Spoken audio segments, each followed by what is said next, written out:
Sometimes you pick your phone with the aim of checking something real quick and get back to work or maybe to what you are doing. But you later realize that you've been scrolling on your phone for 30 minutes or an hour. So this was me a few months ago, whereby I would go to work. Sometimes I just find myself scrolling on my phone. At home, I would wake up and the first thing that I did was check on my phone, scroll on social media. Before going to bed, I would watch movies, scroll on social media. So I didn't realize that I was losing focus. I was becoming less productive till I was sacked at work. So when I got sacked, I came back home. I was depressed, feeling really bad, stressed. So I decided that I will work on myself.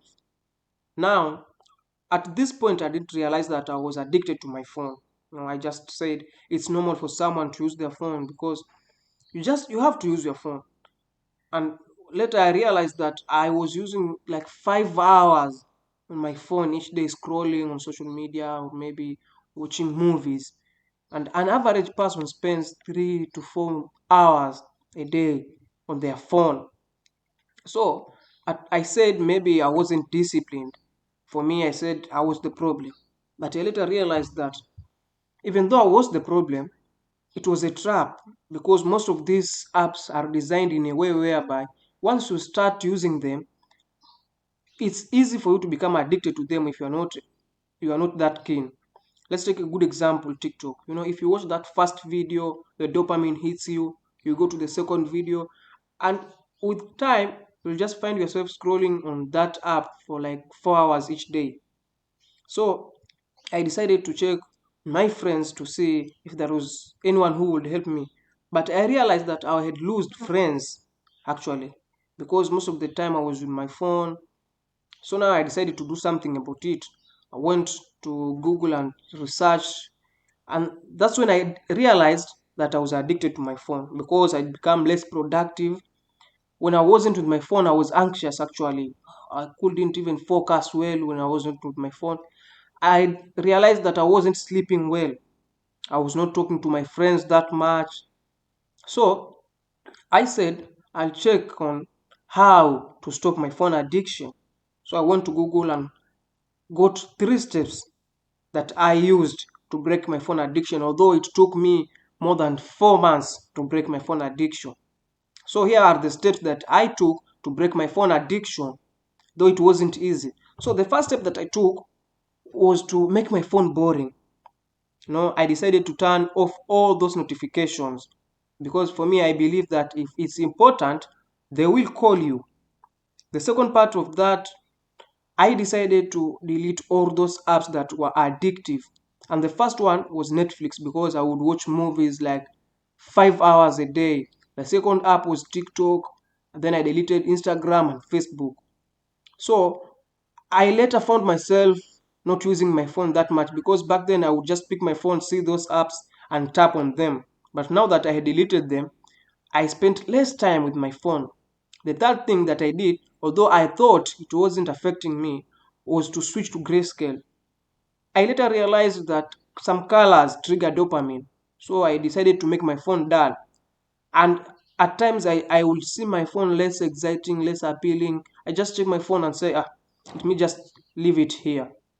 The second step that I took to break my phone addiction was to set no phone zones.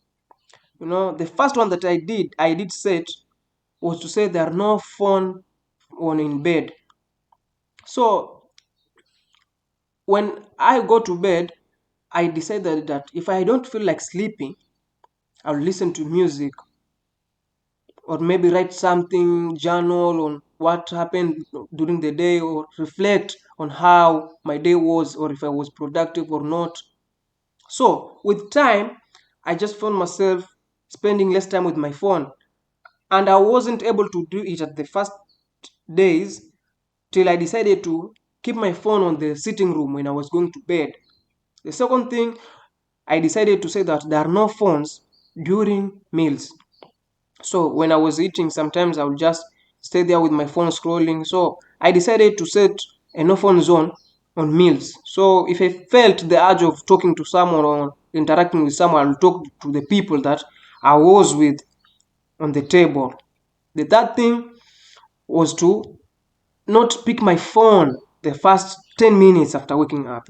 I had this problem of waking up and just picking my phone, scrolling on social media, watching those videos, watching updates. Sometimes I will spend even 30 minutes. So I decided that each morning after waking up, I would sit down, meditate, or even work out. If I don't feel like working out, I'll get up in the morning, take my book, write what I want to do during the day, plan my day well.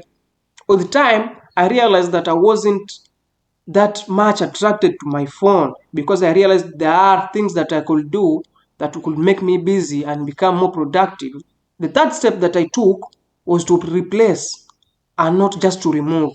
Because the mistake that people make when they are addicted to something, they say that I'll just stop doing this because I'm addicted to it. But if you don't replace that thing with something that is effective or will make you productive, you just find yourself going back to doing that thing that you are addicted to it if you get bored. So for me, instead of scrolling when I got home in the evening, I decided that I'll take my book, maybe read a book. If I don't feel like reading a book, I'll just listen to music or even go out. Sometimes I would go out, play football, spend time with friends. And I realized that I'd lose many friends because my friends will be out there playing football or discussing some things when I was at home scrolling on my phone or watching movies. Sometimes if I don't feel like going out or I don't feel like reading, I will just sleep or be there listening to music or do something just to keep myself away from my phone, though it was hard. So the first one is to make your phone boring. The second one is to set no phone zones. And the third one is to replace and not just to remove. Because if you remove an addiction without replacing it with something productive, you will find yourself going back to that same addiction when you get bored. So as it was hard for me, it might be hard for you or it might be easy for you to quit your phone addiction. So use these 3 steps and I'm sure they'll help you to break free from your phone addiction. So here's my challenge for you. In the next 24 hours, turn off those notifications on your phone. If it's important, they'll call you. Move your phone away while working, especially while working. If you don't have to stay with your phone while working, please keep it away because that's what made me get sacked at work. I lost my job because of scrolling on social media. Each time, instead of working, I'll find myself on my phone because I was working at a delivery place whereby instead of me taking the delivery where it was supposed to be taken, I would just stand there, scroll on my phone. And the other thing that you can do is to replace 30 minutes of scrolling with something real. Maybe let's say instead of using 30 minutes of scrolling on social media, use those 30 minutes to read a book or even write something, reflect on yourself. So breaking phone addiction is not easy, but with these steps, it's doable. You can actually break your phone addiction using these steps. So if you liked the video, please leave a comment, subscribe, like, and share the video. See you in the next video.